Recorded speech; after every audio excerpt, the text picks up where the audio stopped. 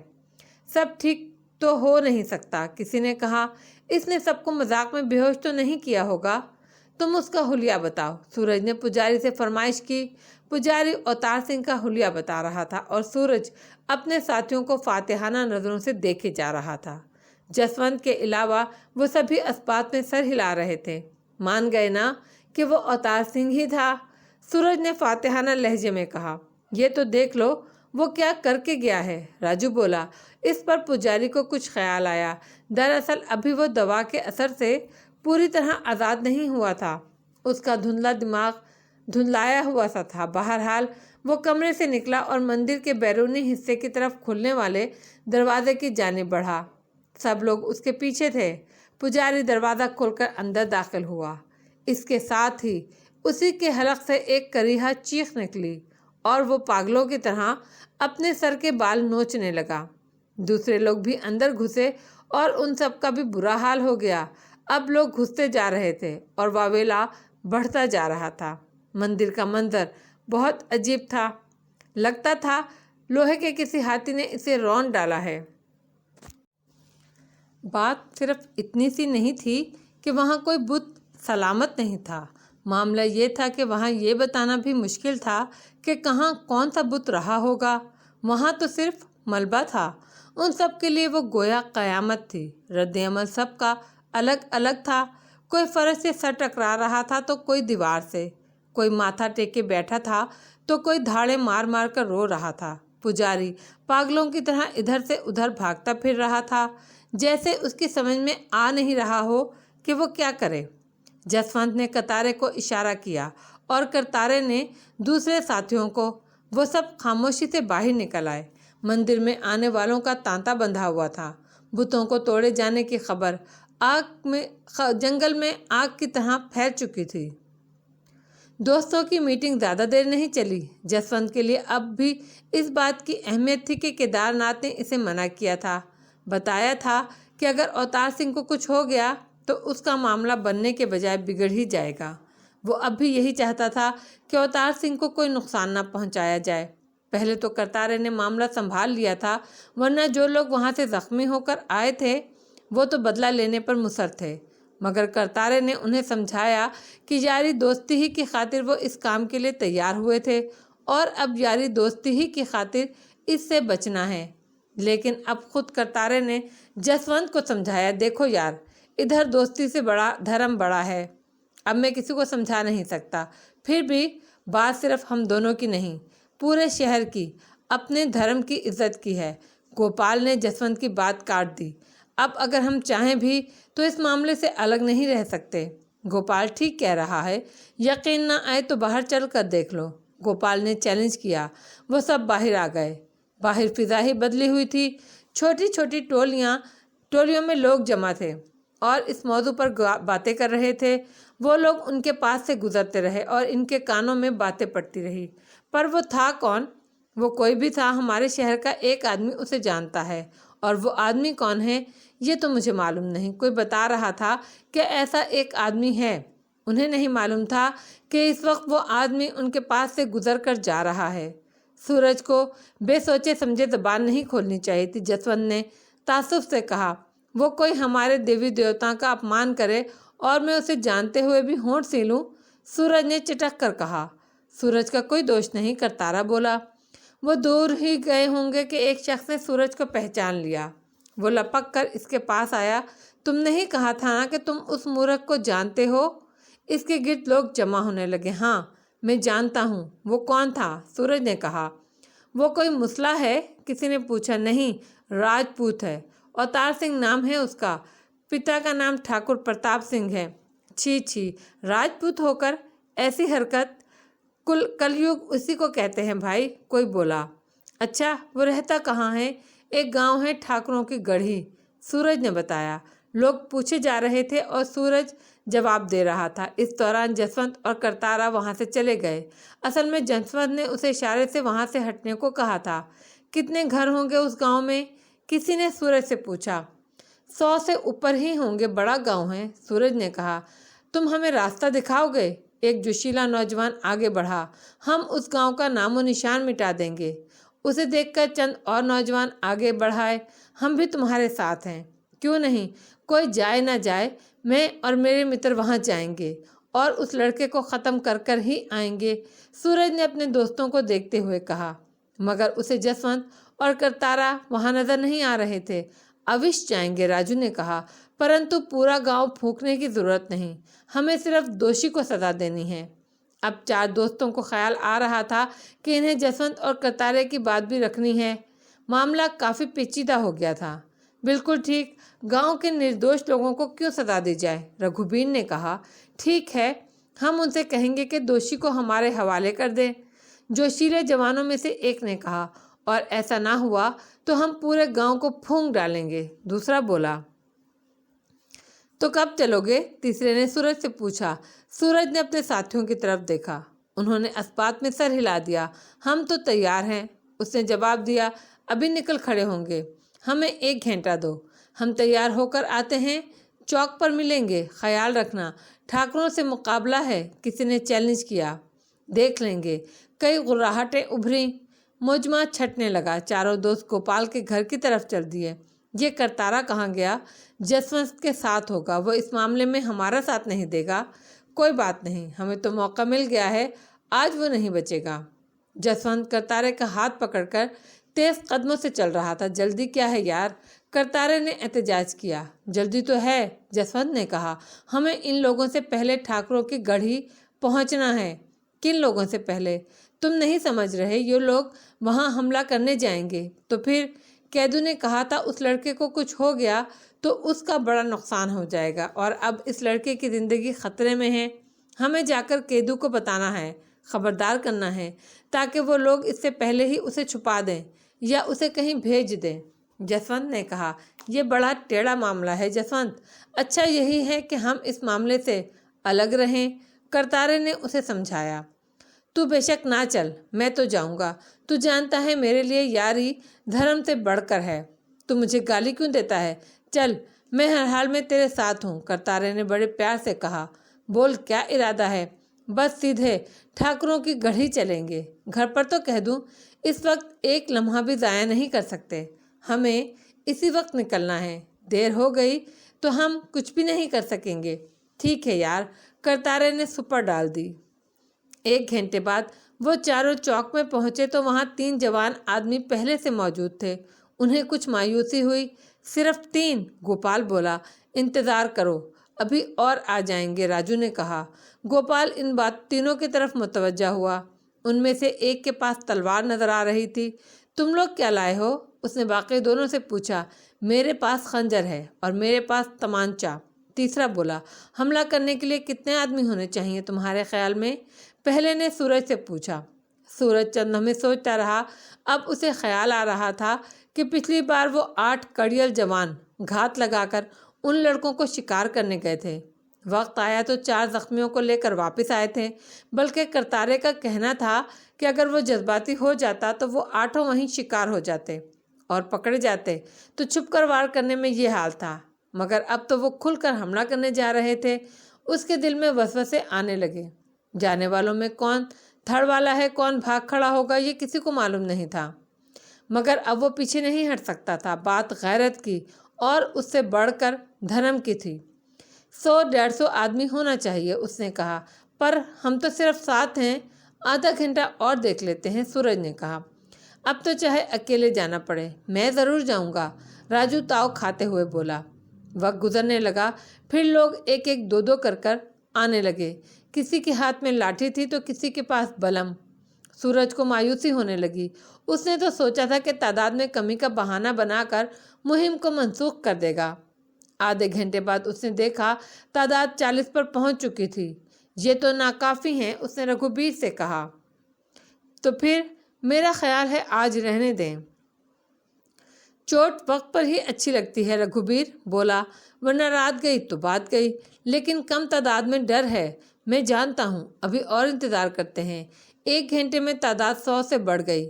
اب ہتھیاروں کا جائزہ لیا گیا۔ حوصلہ افزا بات یہ تھی کہ تمانچوں اور بندوقوں کی تعداد زیادہ تھی۔ سورج کو متفقہ طور پر سردار چن لیا گیا۔ اب سوال یہ تھا سفر کیسے کیا جائے۔ کسی نے کہا اس کے پاس 2 ٹرک ہیں۔